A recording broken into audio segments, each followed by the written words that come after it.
Good morning. Thank y'all for coming to the class. This is going to be very informal, so if you have questions pertaining to this, feel free to ask. I'm going to be a little rude. I don't want to call on you. I had this 10 years ago, and we're here to move forward. So if you've got questions that pertain to what we're talking about, feel free to ask. Anything else after class, we can stay and talk all day. Would like for you to silence your phones. No interruptions. Better silence my iPad. Okay, my name is Greg Minton. I'm with Terra Manufacturing. A little history. I've only been in the business for 42 years. I did 20-year stint in distribution, 10 years in y'all's end of the business, and 12 years in manufacturing. This is Thomas Kennedy. He's our marketing director, creative genius. Every printed piece of material that you touch that has Terra's logo on it, this man's done it. He's an invaluable resource for our logos on covers, our brochures, anything printed. We have a lot of free material available to help you sell liners so that you can buy more from us. He's done it all. He can private label single pieces for you if that's something that will help you out. So keep him in mind. Anything in the marketing end of it that you need help with, Thomas is there. We also have Michael Sigler. He's a Baptist in the back row. He's going to be leaving us here shortly. He'll man the booth, but I wanted to call him out. He's been with Terra all his life. I think he used to slide around on his diaper sweeping the floor when he was little. But he's an invaluable resource as well. Michael's taught me a lot, and he can teach y'all volumes of information as well. Okay, we're going to start the class by talking about a little vocabulary.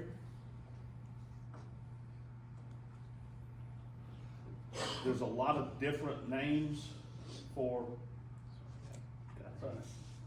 a lot of the different areas of the pool, and it can get confusing. We call them this. Back slope. This is in no particular order. The back slope, hopper pad, side slopes, transition slope, shallow end break, deep end break, cove, safety ledge, tread, riser, orientation. Those are just some of the key points that you need to be aware of when you're measuring pools. Locations of these, starting at the top left, back slope is from the back vertical wall of the pool, extends down to the hopper pad. That's what we call the back slope. The hopper pad is the flat area at the bottom of the deep end. The deep end break is where the hopper pad and the long slope of the pool meet. We call it the deep end break. Then you've got the transition slope that rises to the shallow end.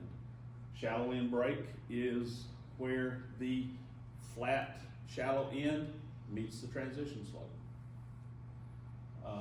Side slopes, back to the hopper, where the vertical sidewalls in the deep end transition down to the hopper pad. Those are what we call side slopes. There again, hopper pad. You have a standard shallow end. It's just a flat area in the shallow end of the pool. Your wall height is determined from the floor to the liner bead. If you have cove in the shallow end, cove is designed to take a 42-inch wall panel and give you a deeper depth. You can't just dig straight down and set a wall on that straight dirt, because it'll collapse. So what people do is they will give it a cove. It's an angled area so that you can extend the depth of the shallow end.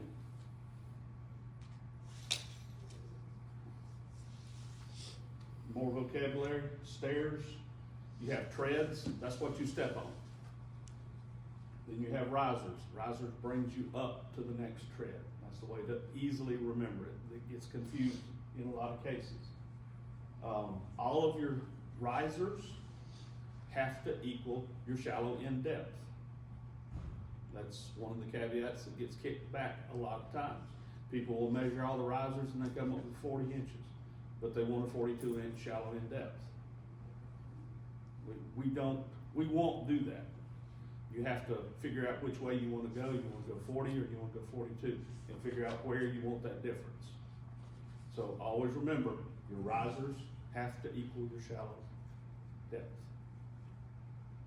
Also, your treads, if you're dealing with like a squared off section, a helper, liner over stairs, your treads always have to equal the depth of that step section.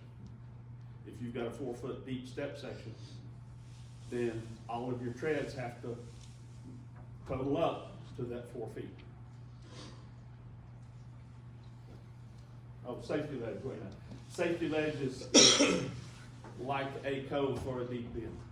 Safety ledges were designed for younger, more inexperienced, or just normal swimmers to swim up to the side of the pool and have something to rest their feet on. Hence they call it safety ledge. Typically it will extend from the shallow end floor all the way around the deep end back to the shallow end floor on the other side. It can vary in width. If it varies more than an inch or so, you need to take specific measurements and let us know. Okay?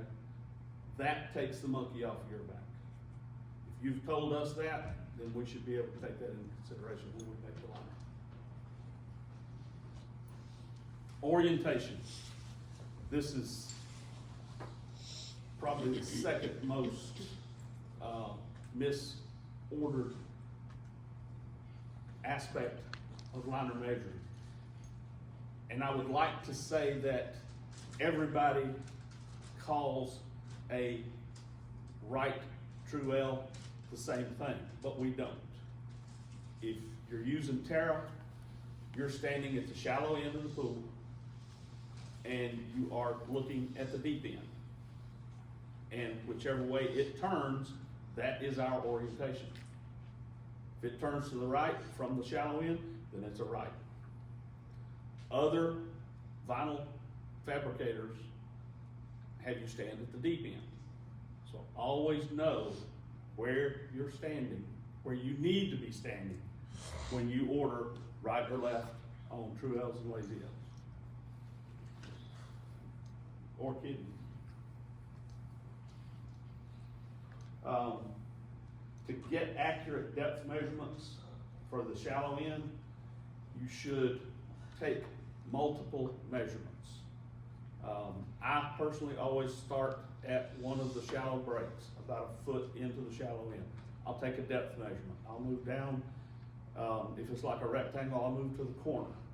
Check it there. Move to the steps. Check on both sides of the steps.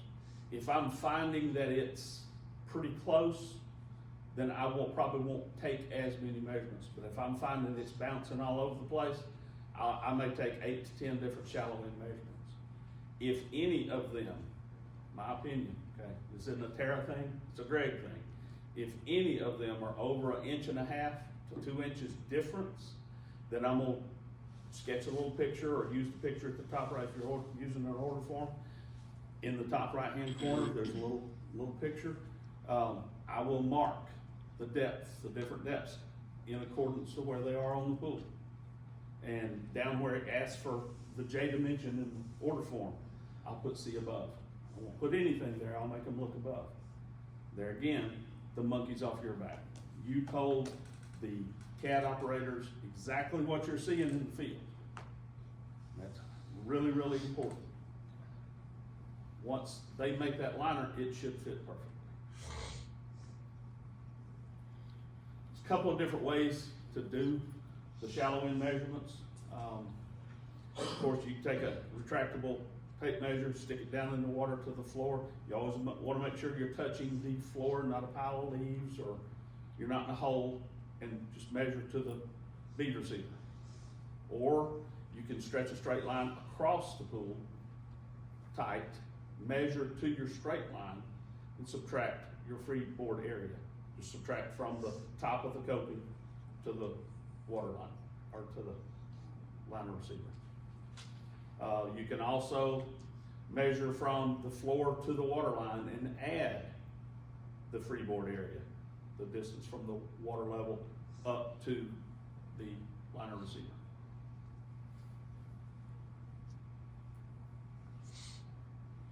Deep end, you always, oh, that's shallow.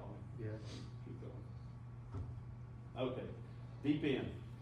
I don't know how many times I'll go on a job and people wanna measure the deep end depth to the center of the hopper. That's not gonna give you an accurate depth, okay? A lot of times when builders build vinyl pools, they'll want to slope slightly or more so, slope from the corners of the hopper down to the main drain. If that's where you take your measurement, we're gonna assume that whole hopper pad, and it may be as much as 2 to 3 inches difference. So we're gonna assume that that whole hopper pad is that depth.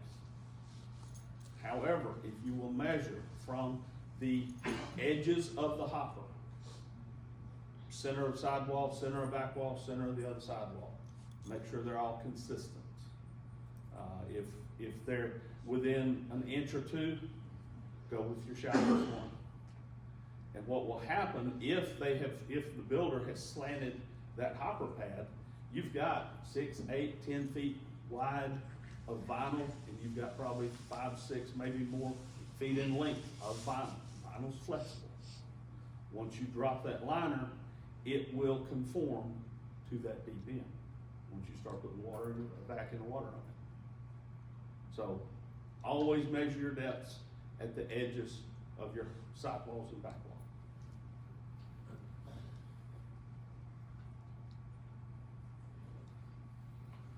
Understating and overstating, that simply means what can happen if you don't give us the most accurate information. Understating the depth or the wall height can lead to an excessively tight shallow end.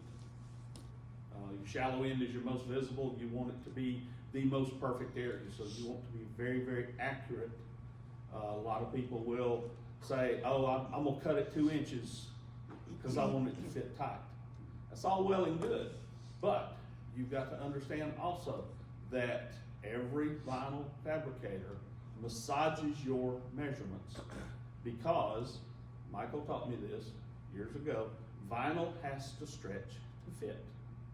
And depending on each fabricator's methods of manufacturing, then they have a certain multiplier, if you will, that they will massage your measurements. So if you massage them, give them to us and we massage them, then chances are they're gonna be too far massaged. So my personal opinion is always give us within the tolerances we've talked about as far as your allowable differences. Always give us what you've got, not what you want. Conversely, overstating the depth of the wall height, it's just gonna give you too much material. I don't know anybody that overstates their measurements, but it can happen, so you have to be cautious about that. Clearly, you know, if you order a 42-inch deep shallow end for a 40-inch, it's gonna be, there's gonna be material you have to deal with, especially in June and July and August. That's gonna really work you. Understating your slopes. A lot of people think that, or a common misconception, like in the deep end on your side slope, oh, I want it to fit tight, so I'm gonna take an inch or 2 off of that. That's exactly opposite of what actually happens, because when you tighten up that sidewall, you're actually moving the hopper pad further towards the side of the pool, okay? Your liner's gonna come down over here. You've got, your sidewall's gonna come down here, your hopper pad is here. We're gonna put more material to reach that point. So it's gonna actually want to buckle up on you. On the other hand, if you extend that side slope, be kind to your slopes, right, Michael? Be kind to your slopes, give them more, okay? What happens is you actually move this over, which shortens this, and then when you put a vacuum of water on it, it will pull down. There again, you've got all your width and length in vinyl to stretch from. You can pull it more to tighten that area up. I always like to look at the contour of the sides and back walls. If I've got a snake laying down there, then I'm gonna find the farthest point. That's where I'm gonna take my measurement. If it does this along the sidewall or back wall and hopper where they meet, I'm gonna find the farthest, or what looks to be the farthest point out. That's what I'm gonna use, because all the rest of it will tighten up.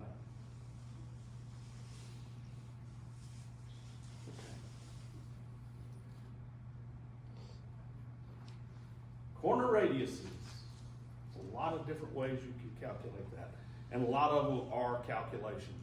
Last thing I want to do when I get out on the job is use a calculator to figure a radius.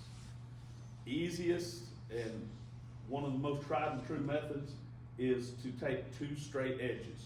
It can be two retractable tape measures. It can be two telepoles. Any two straight objects. You lay one down on an end wall, one down on a side wall. Extend them all the way out. And then from the point at where your radius actually starts to the point where these two straight lines intersect, that's the radius of your pool. Does that make sense?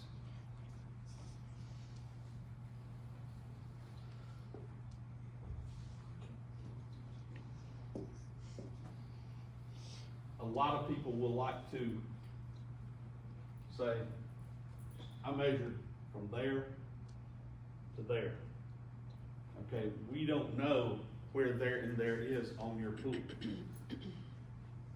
If you're going to try to do diagonals, you need to do the method that I just talked about. Find your corner where the two straight lines intersect. Measure from that point to that point. There you go. It's a little more clear. Yeah, if you go from point to point, you're gonna get a true diagonal. But if you go from somewhere on this radius to somewhere on that radius, you can do it all day long and not come up with the same dimensions twice. So if you're gonna pull diagonals, go from your squared off point.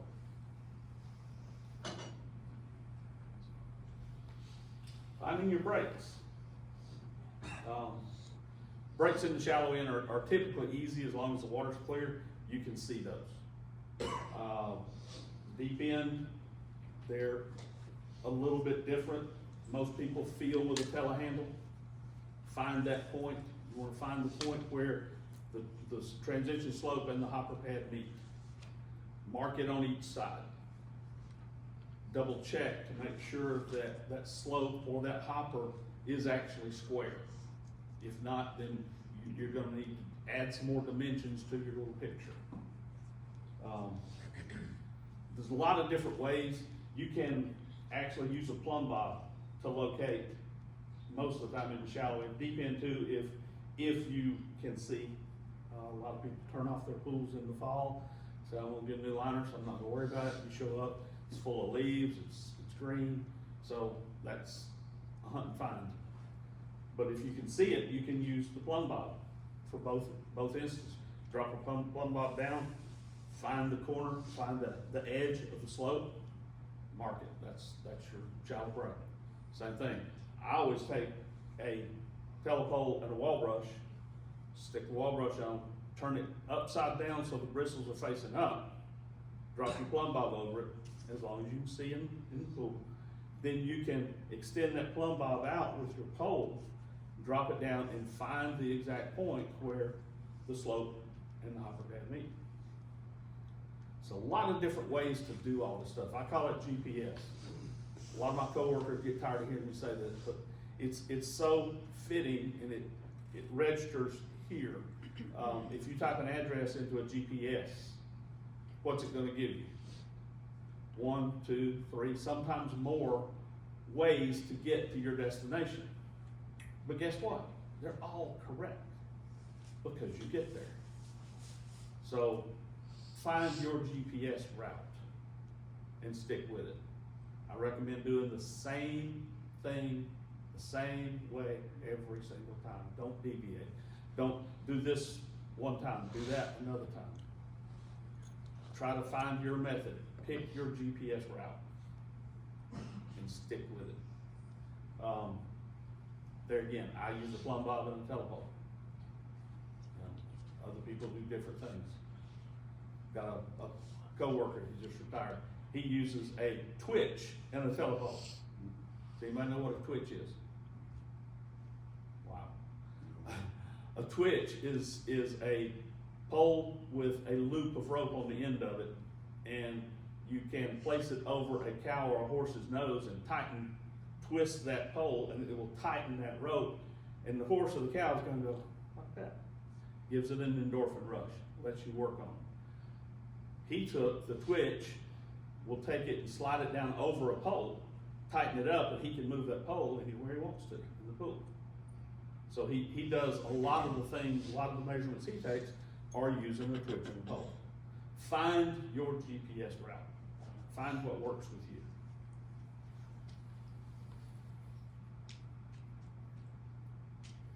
Measuring the width. If you look at any of our order forms, well, the AB order form is a prime example. We ask for width across the shallow end, width across the deep end, and an overall length. Your width should be taken at your breaks, because that's your pivotal points. Width across the shallow end, width across the shallow break. Width of the deep end, width across the deep break. Middle. If you've got one that you can see varies, then take a couple of extra. You can take one across the middle, just for more reference.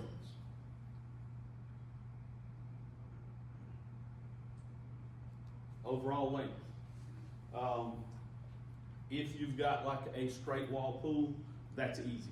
You want to be as straight line as you can, say, just off of the corner on each end. Measure your length. Do that again on the other side, just to check to see if it's close to square. On an AB, you're always going to put points. Don't ever measure a width or a length that is not between 2 points, because we have no way of knowing exactly where that is. If you give us points, then we can give you what it CADs out to be.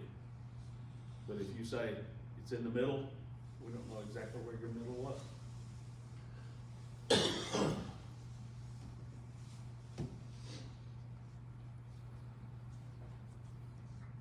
The transition slope, once you locate your breaks, you can mark on the deck with chalk, crayon. I like chalk. You can put duct tape with a pin mark on it. Mark your both breaks, and then up top, you take the distance between the two. That's your transition slope. Everything is measured on a flat plane. Does everybody understand that? We're not measuring down a slope. We're not measuring down a sidewalk. We are measuring from this point to this point, straight across. And all of those have to equal up. Your shallow length, your slope, your hopper, and your back wall all have to equal your overall length. Same thing goes for your width. Both side slopes added to your hopper width have to equal your overall width.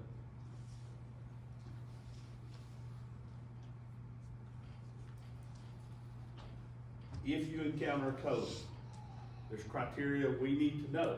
It's basically just like measuring side slopes of a hopper. You've got your wall height, okay?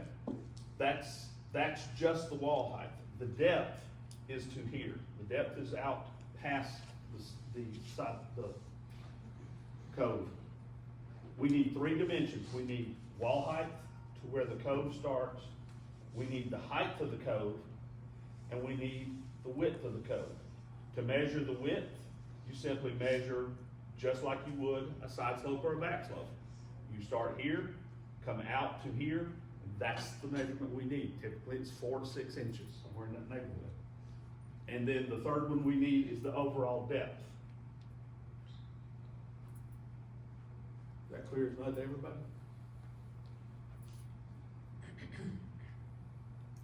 Vinyl loader stairs, we've already talked a little bit about that. Here, risers must equal wall height. We number them down from the top, 1, 2, 3, 4, 5, however many. Treads from the top as well. We talked about it a little before everybody got in here. The last 2 to 3 years, there's been a shortage of steel. And instead of using steel steps, people have started making their own. That can cause problems unless they're made level, plumb, and square. That's the advantage steel steps have. They are going to be level, plumb, and square if they're installed properly. With free-made, homemade steps, you can get variances everywhere. You can get variances on riser heights. You can get variances on tread widths. When that situation comes up, ABN is your friend. AB the whole pool, and then AB your steps. Situations like this where you've got a corner step or any straight step, those are easy. You've got a point here, and a point here. You bring these with a level or a plumb bob up to here, that's all you need for your treads. At that point, all you need to add are your risers. Locate the steps. I like to AB when I come up, even corner steps in a rectangle. I would AB the pool. Because that way, you don't know for sure if those steps are set in there exact. And with a radius corner, it's very difficult to see that in a lot of cases. But if you're ABing it, with a rectangle, there again, straight wall pool, all you need are corners and breaks.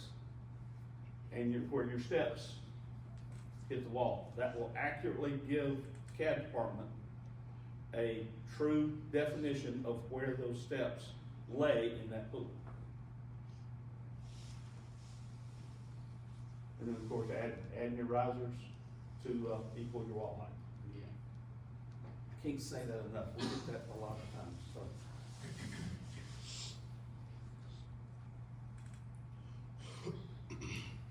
Step foam. If you're planning to foam or if the steps are already foamed, we need to know that.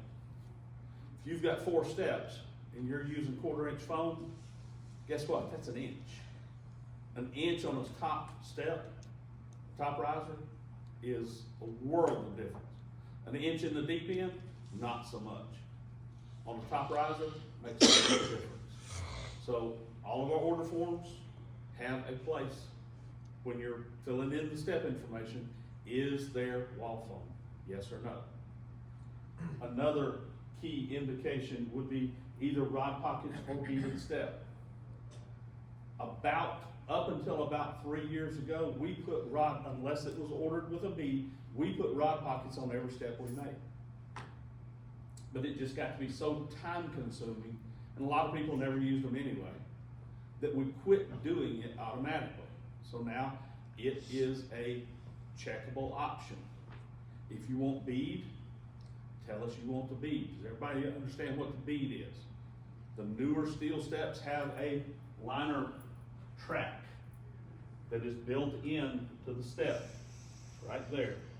And if you request bead, then we will put a liner bead where the riser and tread meet on the back side. Put it in, snap that bead in, it's locked in place.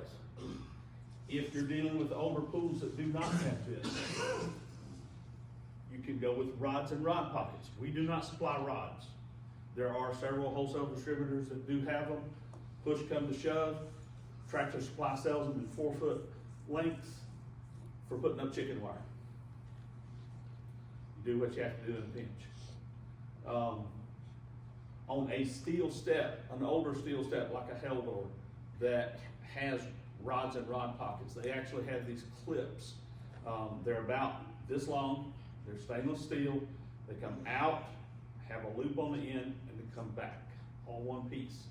That rod goes through that loop, and then the tang of that clip slides down in between your riser and tread, because those are bolted together. There is a gap. You can slide those down in there, and it holds up. You see these little slots in the pockets. Those are for attachments. If you've got the clips, or if you use the clips, that's where you'll put the clip. Slide the rod through the pocket. Lay it down on the bottom step. Slide in your clips. If you don't have clips, or if it's not a steel step, you can use things like cable clips, like you use to secure your television cable around the eave of your house. You can use those, drill a hole, put an anchor in it, or use a Kapton, secure it to the riser, and keep going up. You have to let us know if you want bead or rod pockets. If not, we're gonna leave it blank. And you say, well, I want bead on everything. Well, we deal with thousands upon thousands. We deal with what, 20-something thousand liners a year. We can't remember what he wants on his liner overstatement. It's up to you and your distributor to put it on that order. All of the options need to be put on an order. We can't remember, we can't keep track of what he wants, what she wants, what they want. So make sure everything is ordered. If it's ordered and we miss it, then it's our fault, it's on us. If we make it and it's not ordered, it's between you and the distributor. Sorry. A lot of people will only put bead on the top tread. Some want top 2 treads. There again, let us know. We can do that. We will suit your needs, your desires, as far as. Just make sure that if you order bead on all treads, you've got liner track on all treads. Otherwise, you're gonna have to cut that bead off, because it's not gonna fit properly. So just make sure you order what you need. Okay, any questions up to this point? That's scary. Okay, we're gonna get into AB. I say all the time, if I walk into a backyard and I see anything but a rectangle, now this is Greg, okay? I see anything but a rectangle, I drag out my AB stuff. Because that's the simplest, purest, most accurate method to measure any pool is AB. Don't get scared of it if you're not used to doing it. It's not rocket science. It's an exact science, but it's not rocket science. If you come upon a Grecian, AB it. A Grecian with fiberglass steps has 15 points. That's all, 15 points. I've seen people take diagonals from every corner to every other corner. Well, guess what? You've done 30 or 40 measurements. Your AB on that Grecian pool is 15 points.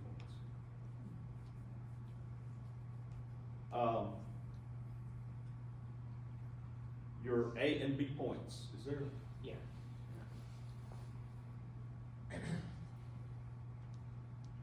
Okay, we'll talk about what you need. This, there again, a lot of this is what I use. Some of it is what some of our other outside salespeople use. Develop your own method. Order forms, highly important. Can't tell you how many times people will take a blank sheet of paper, they'll list the A column, and they'll list the B column, well, the columns don't match. And they may have 32 A's and 34 B's. Well, where did it leave the tracks? Okay. Order forms are key. They listed out plainly exactly where you put each one. If you're using spikes for your A and B points, you'll need a hammer. Phone or a tablet is good if you want to record what you're doing.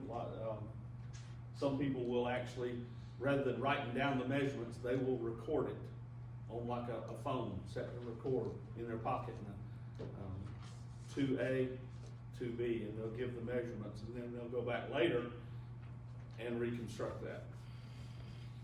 Plumb bob, there again, that's my method for finding your breaks and back walls and side walls. Telescopic pole, spikes along the screwdriver. That's what you will use to establish your A-B points. Pencil or chalk.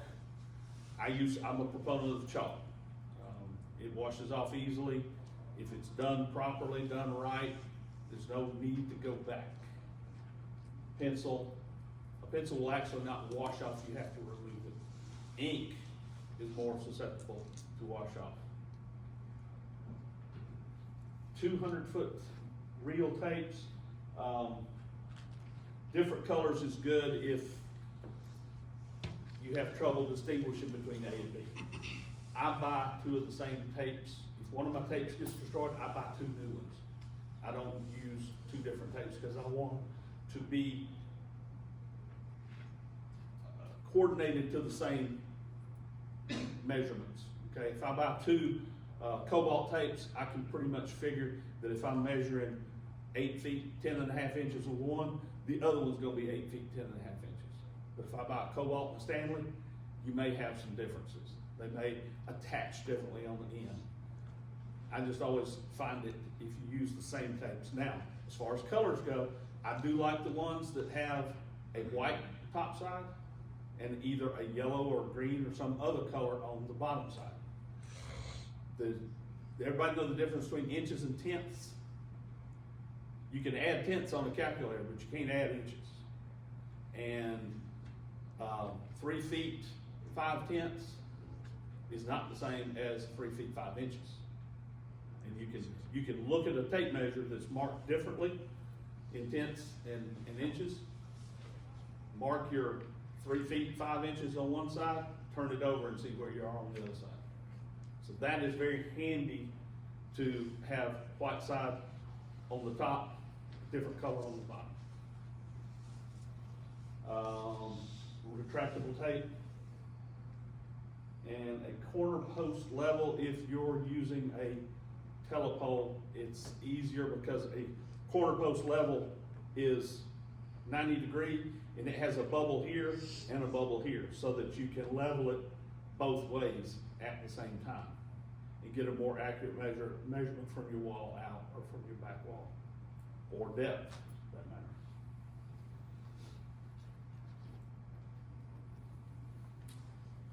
Your A-B point setup with Terra. A is always in your shallow end, B in the deep end. When I walk up on a pool, I look at the pool itself. I look for the most difficult side of the pool. A kiddie pool, my opinion, this is the most difficult side because you got more transition and a tighter radius over here. This is just one great big long radius all the way around to there. Okay? I always try and set up on the easiest side. So my A-B points on this pool would be over here. And I would be pulling my tape measures towards the most difficult side. Other difficulties could be a ladder, a handrail, a slide. So I always try to be opposite from those. If you have a ladder right here, you're pulling this tape measure, you're going to have to weave in and out of the ladder legs for all of these points. So if my ladder was over here, I would probably set my A-B line over there, like that shown. Just look at the pool. You want to pull towards your most complicated or your obstructions. Pull towards them, that way you're not fighting against them. Make sure that whatever you use for A and B are stationary or mark it. I use a set of stands, I've been using them for 15, 20 years. They're steel, they weigh 25 pounds a piece, and they've got a spike that comes up off of them. It's flat metal with a spike. I can set those on a deck, and I'll take chalk and I'll draw around it. They stay there. If they move, if you pull it too hard, they move. I've got it outlined. All I gotta do is go back and slide it over.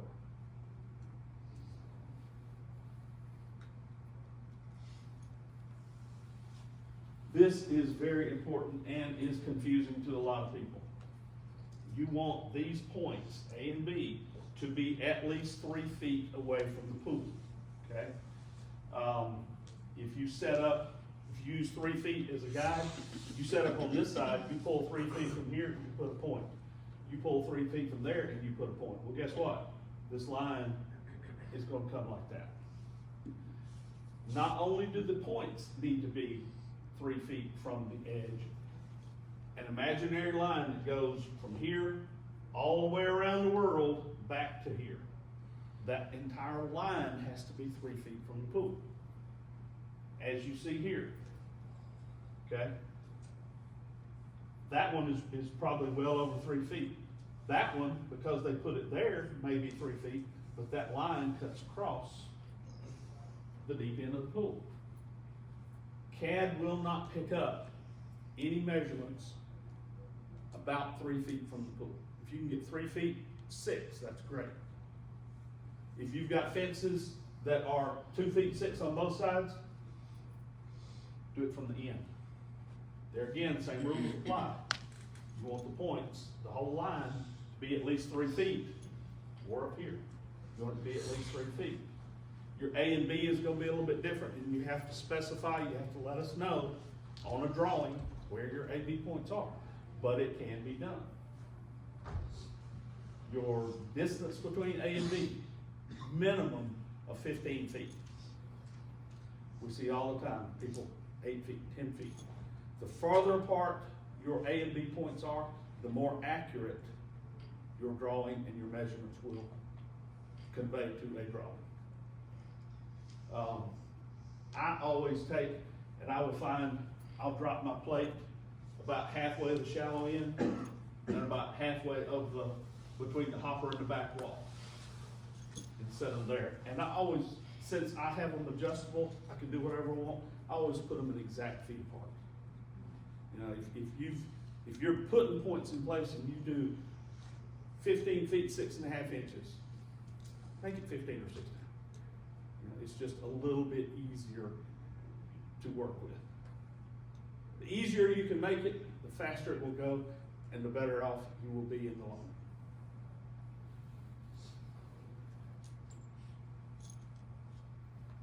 run. Okay, marking the points around the pool. I've seen people take a 1 foot metal or wooden ruler, mark a point, 1 foot, mark a point, 1 foot, mark a point. When a CAD tech gets one of those, they want to shoot themselves. Because you're going to end up with 60, 70 points, maybe more around that pool, times 2. Okay? Does it make for an accurate drawing? Yes, it can. But it can also work you to death and work everybody down the line to death as well. I always mark 6 points first. As long as I've been doing it, I still do it this way. I'll mark shallow end break, that's 2. Deep end break, that's 4. And I'll mark long points. Now I don't get a tape measure out and I work around and find the exact longest point of the pool. No.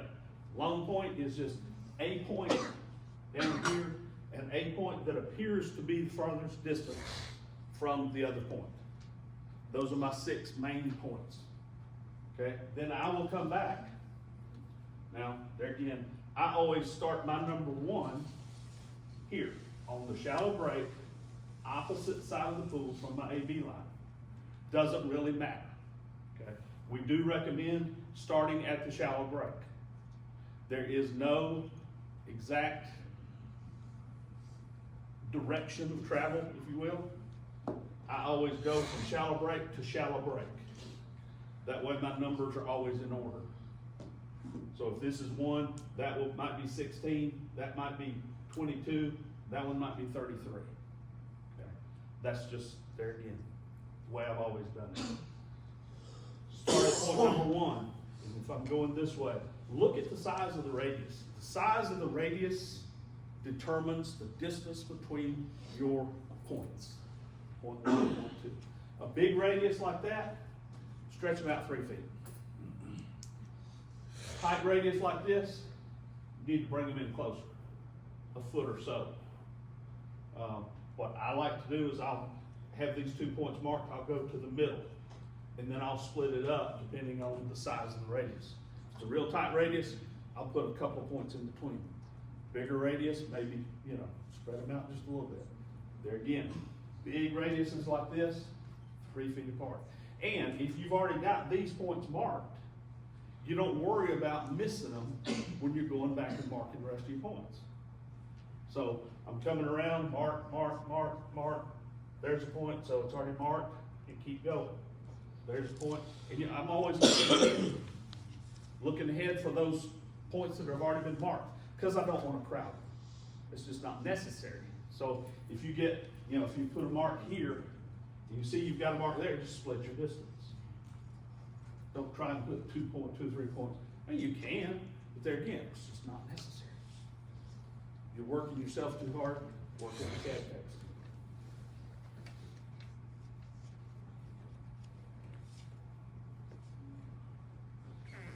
Back up a second.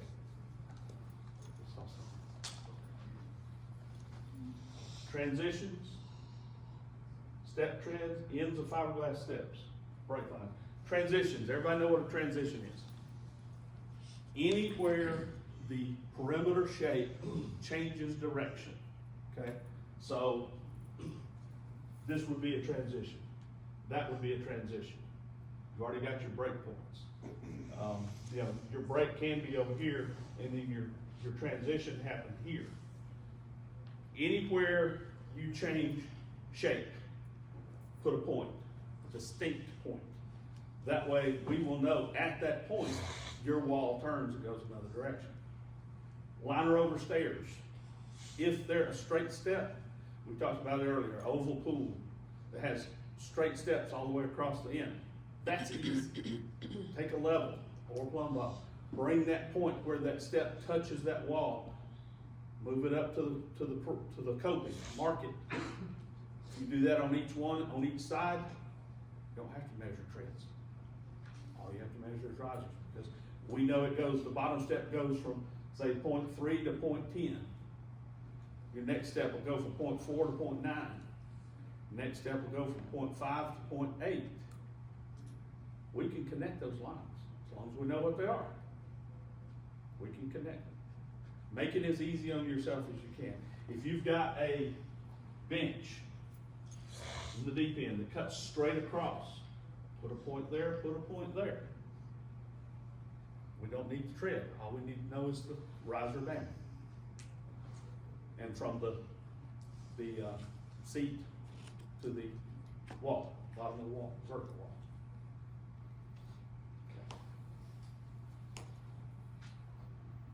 We had fiberglass steps there also.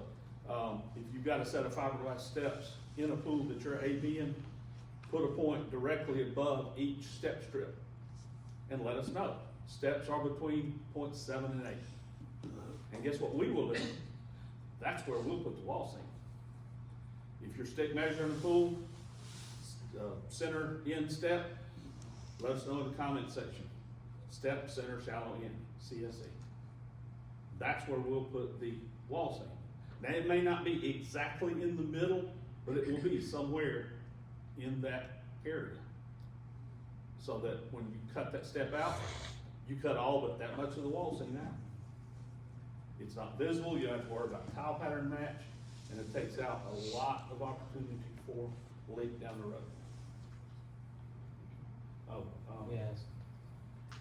Yeah. Straight walls, we talked about the Grecians, ABM. A straight wall is just a straight wall. If there's no transition or break, 2 points make up a straight line. Okay, so don't feel like you've got to go every 3 feet on a straight wall pool. Corners, breaks, long points, that's all you need. I use two tape measures when I A/B a pool. A lot of people can't grasp that or think that it's too complicated for their health, or they can't keep them straight. That would be an advantage of 2-color tapes, but quite honestly, the way I look at it, okay, this is $3,000 to $5,000 to $8,000 worth of vinyl that you're ordering. If you've got somebody helping you that can't distinguish between A and B, do you really want them giving you measurements? Sadly, the first question I usually ask when I go on a job training, and I'm not doing it to belittle anybody, it's just the nature of the way things have progressed, is do you know how to read the tape measure? A lot of times it's yes. Sometimes, no, I really don't. Okay, easy. I always measure to the closest 1/4 inch. The way I teach them, an inch is $1. How many quarters in $1? 4. How many quarters in an inch? There's 4. So once they grasp that, everybody knows how to count money. Everybody knows the change setup. 3/4 is 75 cents. Well, 3/4 of an inch, 75 cents worth of an inch. So, and that's the way I take everything to the closest 1/4 inch, whether it's liner or covers. Closest 1/4 inch, and you're good to go. One tape measure, certainly you can do it. Mark all your points. Look up the tape to your A point. Work all the way around the pool, all your A points. Switch it over to your B. Work all the way around the pool, listing your B points. It's totally up to you. It's gonna take twice as long because you're making 2 trips around the pool. If you don't have it marked clearly or plainly, then you're gonna have to guess, well, I was right here, but was I exactly right here, or was I right here reading my A tape? With 2 tapes, you can actually hold them together at that point, call out A, call out B. That way you know you're taking both A and B measurement from the exact same spot.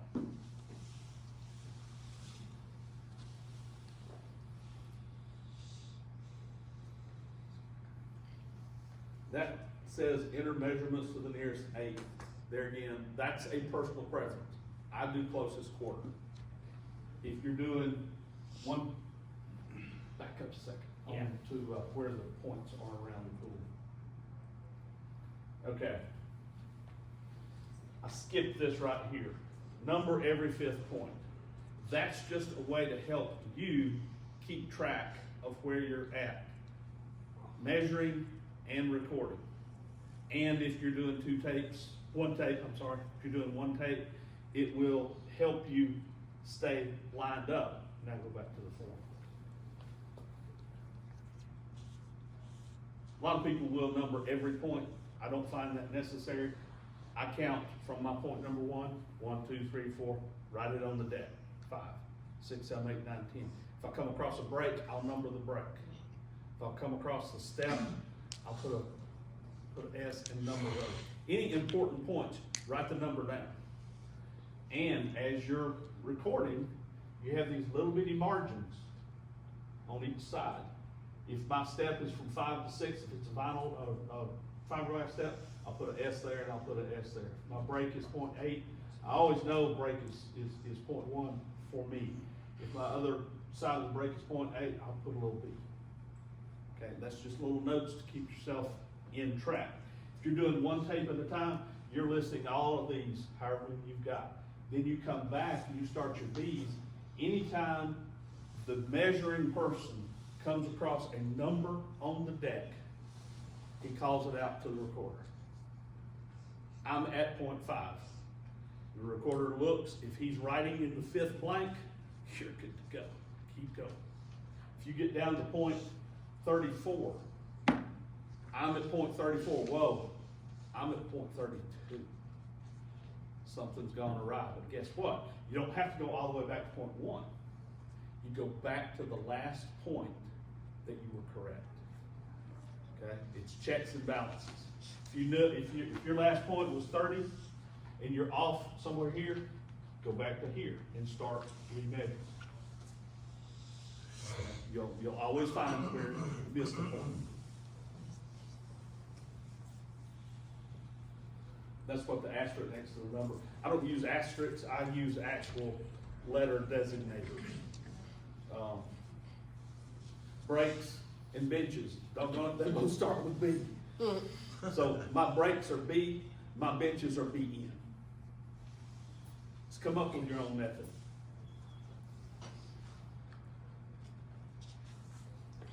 Drawing a picture. In your packets that Thomas handed out, you have a rectangle form and an AB form. Everybody pull out your AB form. All of them.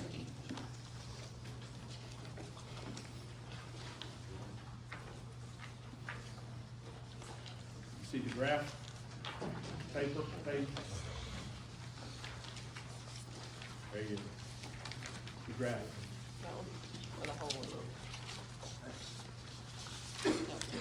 There you go, the graph. That's where you can draw a little picture of what you see in that backyard. And if you've got your important points numbered, you can tell us exactly what number. My step is between 14 and 15. My A is here, my B is here. It's 18 feet between them. This break is point 22, this break is point 1.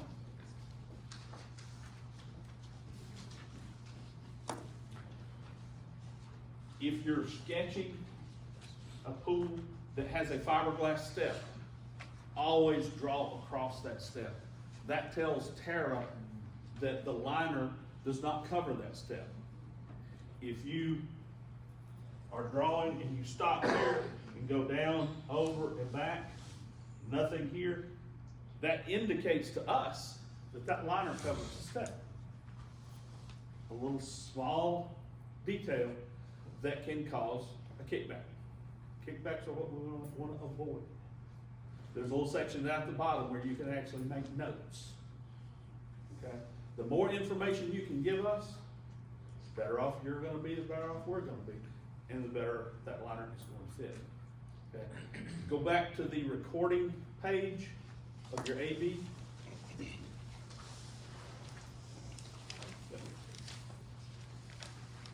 Okay. It's not on there. That's the page we're looking for. Hold on. Yeah, that's the page we're looking for. But what I'm about to talk about is right here. That top right-hand corner. Before you leave the job, every blank in that top right-hand corner of that page needs to have something in it. If it's not applicable, NA. Okay? Let us know it's not applicable.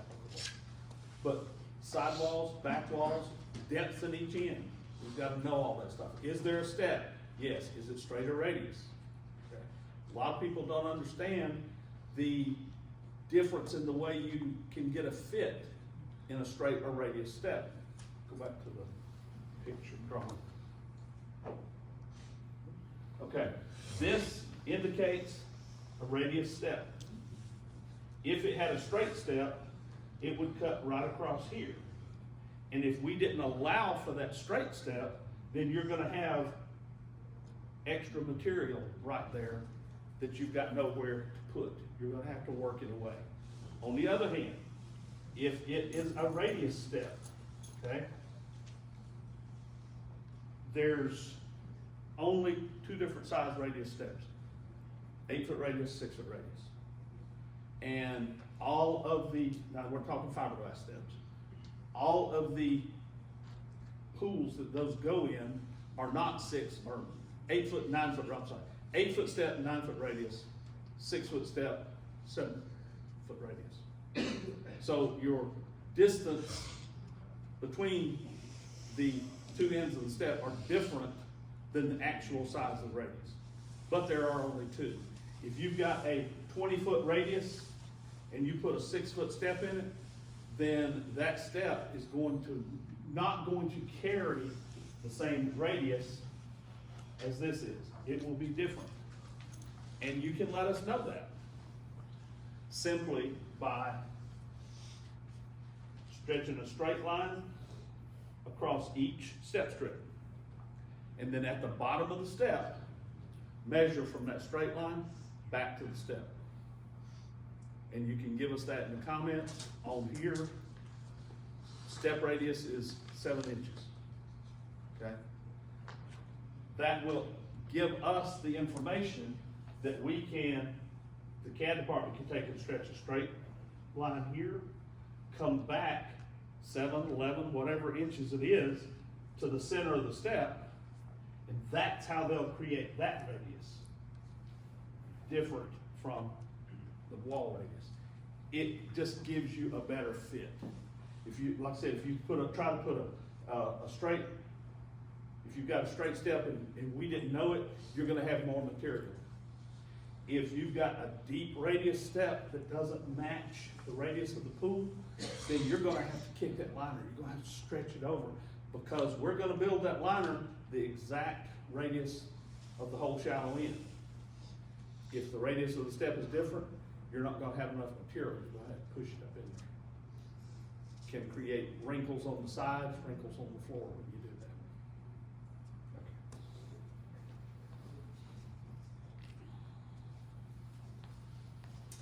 that. Okay, I have come up with an app. It's not new, we've had it out for a couple of 3 years. It is extremely beneficial in your A/B measurements.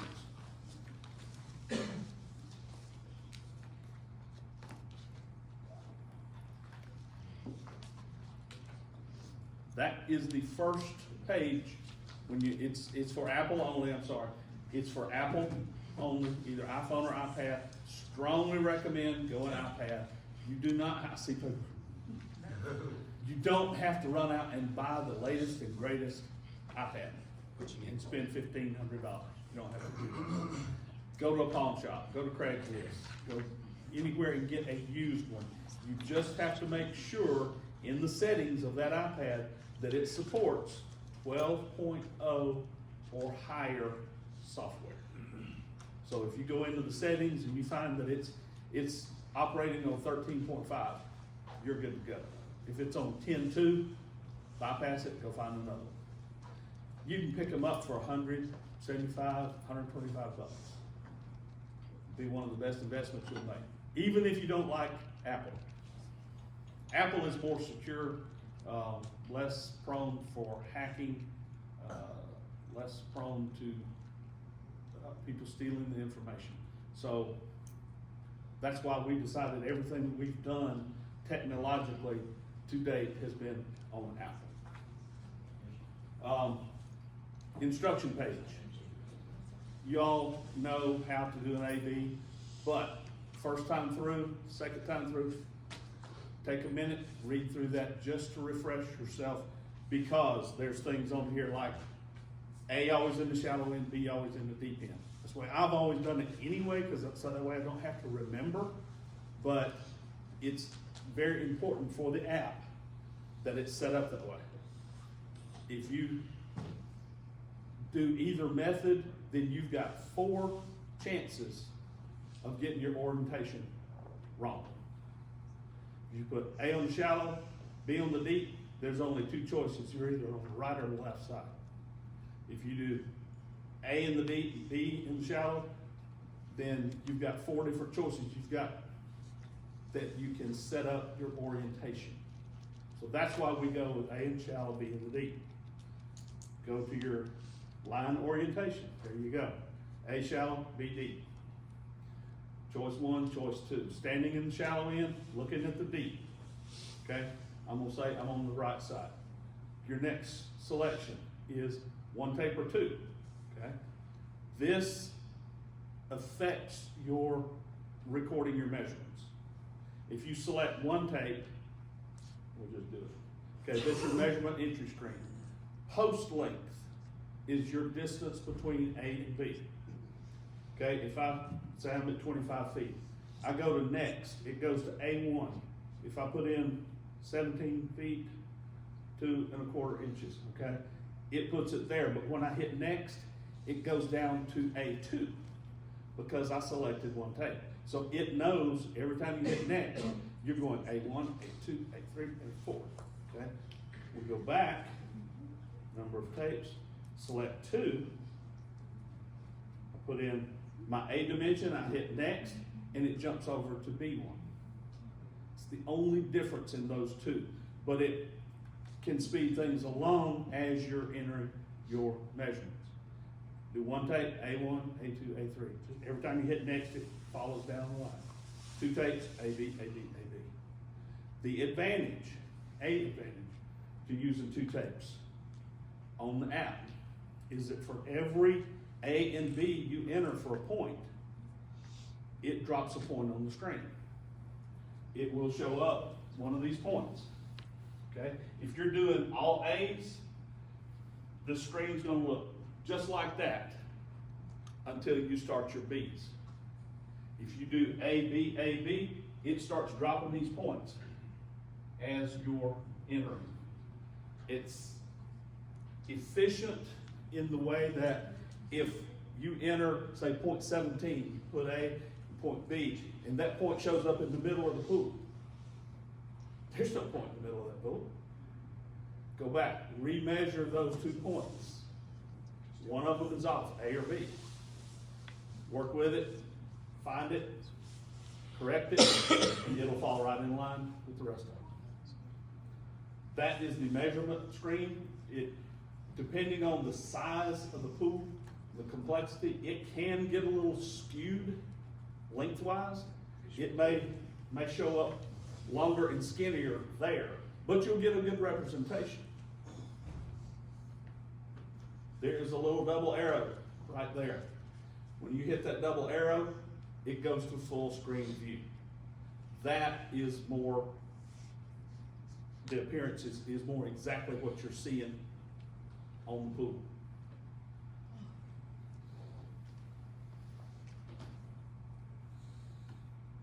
Checking cross measurements. Once you get all your measurements in and you go to full screen, you can touch any 2 points. There and there. You see how all these are orange, but when you touch them, they turn green. And your distance between those 2 points show up right there. You can double check dimensions. Develop your own tolerances, okay? The shorter the distance, the tighter your tolerances need to be.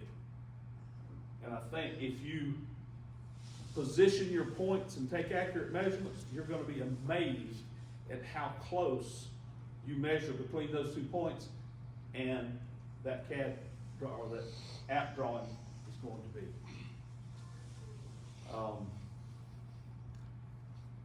I always do brakes. This actually had 4 brakes in it. That is one of the brakes. I do brakes and overall length. If all of those work out, I might check steps, step lengths, things like that. If all those work out, you're good to go.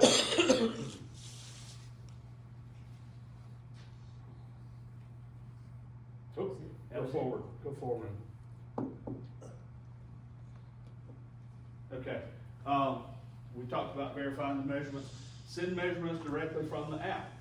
With this app, if you have, if your tablet is Wi-Fi enabled, you can actually send this from the job site directly to Terra.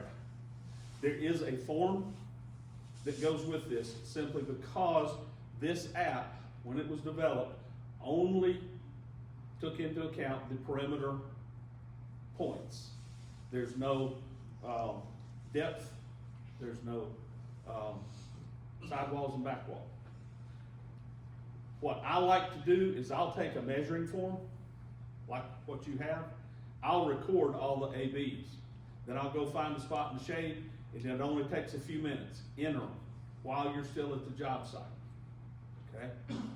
That way you can look at your points, see if they're all in line, all where they're supposed to be.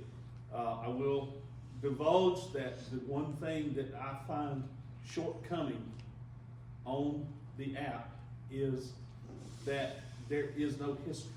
There is no library. There's no way to save the measurements you enter. So, if you enter them on a form, then you enter them in the app, you've always got a backup for yourself. We can send you the measurements, but if you go ahead and do it and then enter it while you're still at the job site, you can double check and you will have the measurements. Okay? If you choose not to do that, there is another form on our website, one for liner, one for covers, specifically for the app. Okay? They give you a spot to give us that information. They also give you a spot to do a little drawing. It also gives us an area on the forms to know what distributor you're buying through. We don't need to know addresses and phone numbers, we've got all that.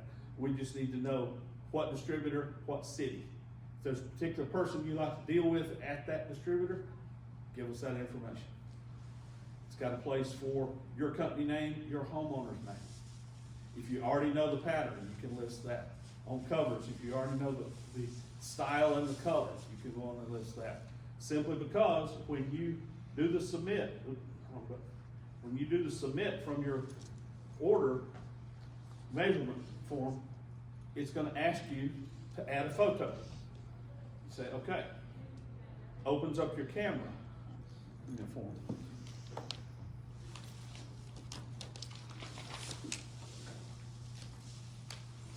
Okay, I'm going to take a picture of that completed form. It's good and clear, it all lines up, it's got all the information I want, so I'm going to use it. And lo and behold, there's an email. That's why you have to have email on your tablets, okay? There's an email, there is the picture of the order form that I just took. There is the encrypted data for all the measurements that you just entered. On the form for the app, it will tell you the address to send it to. You enter the address. Come down here and wipe out your subject line, put your company name / homeowner's name. That's real handy and important at the same time. That turns into the tag box. That's one of the ways that we can track and trace your order from point A to completion. If we know the tag box, we'll know what to look for. Use your same company name arrangement. If it's clear water pools, do clear space water space pools. Don't one time write it clear water pools and the next time clear water pools, because those go two separate directions when we're looking for it. So always try and be consistent with your tag boxes. Any other information that you want us to know, you simply come in and you have the ability to add text in the email, whatever you want to say. Anything that's not depicted. Can you copy the email to yourself, that email? Or can It you? should be in your sent mail. Okay. I know people that copy themselves, so they've got 2 copies of it. I don't copy myself because if I'm sending it from my tablet, it's in my sent mail. If it's not in the sent mail, it's probably in the outbox or it's hung up somewhere and you can find it. Okay? If you've copied yourself, it's not going to be, in your inbox if it's not gone out of your outbox Sure. yet. Okay? So yes, you can copy your distributor if you want to, just to let them know that you've got this order that you've sent That to was the Tara. number. Okay. They'll have the tag box, they'll know basically what's going on with it. And it won't be a surprise when all of a sudden Tara sends them a drawing and a quote. A lot of times they, what do I do with this? Well, do you know who it's for? Yeah. Call them. Tell them you got it. Or send them a quote and send them the drawing. Another thing you can do with this, if there's some awkward features or really weird stuff going on with the pool, you can actually add more pictures. When the keyboard is up in the text portion of the email, there's a little camera button. You touch that camera button and your camera opens up. I can take another picture, use photo, and son of a gun, there it is in the email. It's handy, handy, handy.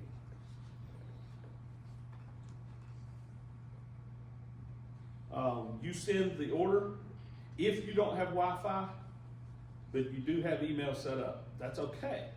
When you hit send, you won't hear the swoosh.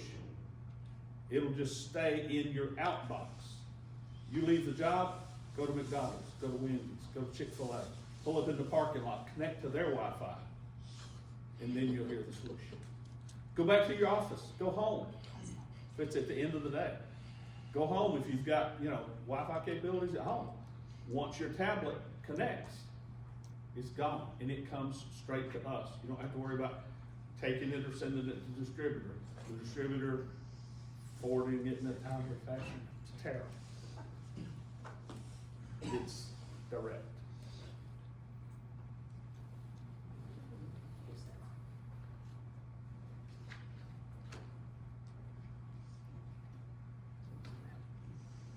That's all I got for you. Feel free to toss out any questions, comments. Any copies of the slide? Pardon? Any copies of the slide? Sure. Yeah, do you have your business card or email address or something? I can send that to you. Okay, so you have the scanner? Okay.